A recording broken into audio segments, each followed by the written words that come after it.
Hello, America. I'm Mark Levin, and this is Life, Liberty, and Levin Saturday. Two great guests, Victor Davis Hanson and Jonathan Turley. I can't wait for that. First of all, I've made the case in my book on power that all things come down to power.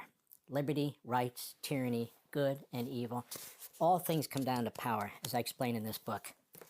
And given Russia, Ukraine, our great president, the peacemaker, I've decided I'm going to give him the Levin Peace Prize. What do you think about that, Mr. Producer? Who cares about Nobel? Who cares about wherever the hell it is? Norway? I don't know. I'm giving him the official Levin Peace Prize because he's more than earned it. But I thought now is a propitious time to talk a little bit about a man who is the opposite of that, and that's Vladimir Putin. Vladimir Putin. What do we know about this guy? A couple of things. After graduating from Leningrad State University in 1975, he went to law school, you see, because that was the quickest way to be picked up by the KGB. He immediately joined the Soviet intelligence service. He was posted to Dresden in 1985. We looked for East Germans who had plausible reasons to travel abroad and then recruited them to help spy on the West. So he worked with the infamous Stasi in East Germany. And during his time in the KGB, he worked as a case officer and reached the rank of lieutenant colonel, meaning he was brutal as hell. Mr. Putin was recalled to Leningrad in 1990 as part of the KGB's active reserve, as the Soviet Union was on the verge of collapse. Now, in 1996, he moved to Moscow and started work in the Kremlin, where he was eventually appointed head of Russia's Federal Security Service, FSB, the successor of the KGB, in 1998. He had a meteoric rise, as you can see. Barely a year later, he was named one of Russia's first deputy prime ministers, and then acting prime minister by Boris Yeltsin, the president at the time. He was very ill. He had a drinking issue. There was corruption going on all around him. He himself was not corrupt. And as the word goes, he was blackmailed. That's the word, that he was blackmailed by, among others, Putin. Get out. We won't charge you for these violations of law, but I want to be the next prime minister or president of Russia.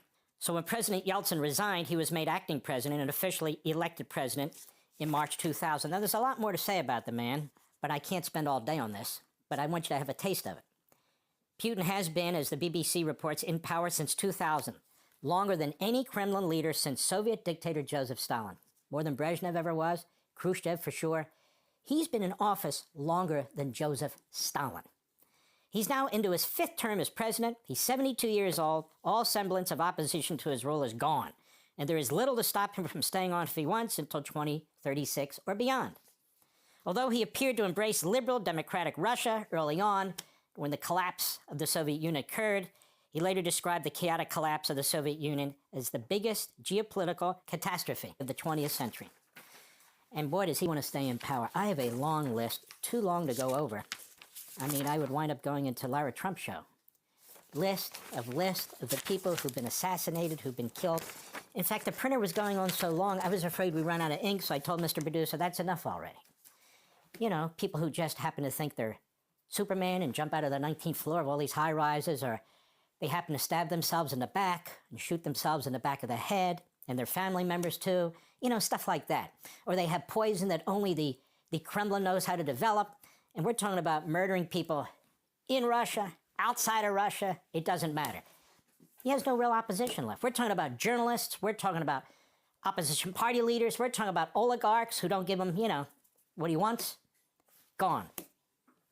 Now, according to reports, speaking of this, the dictator owns a fleet of luxury cars, dozens of private jets, palatial mega yachts, including one worth $900 million, an extensive designer wardrobe, and a high-end watch collection worth millions. Many think he's the richest man in the world. Among those, Elon Musk thinks he's the richest man in the world. Experts claim his real estate holdings are in the billions, including a castle-like mansion on the outskirts of Moscow that's twice the size of Buckingham Palace. But his pride enjoys a sprawling billion-dollar estate overlooking the Black Sea. You can see this on the internet. And boasting dozens of bedrooms, a private nightclub, a casino, an underground ice hockey rink, a movie theater, and a wine vineyard.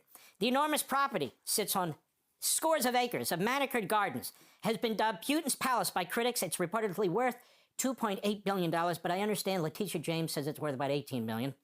The president, that is Putin, denies that he owns it. He claims he only makes a salary of $140,000 a year.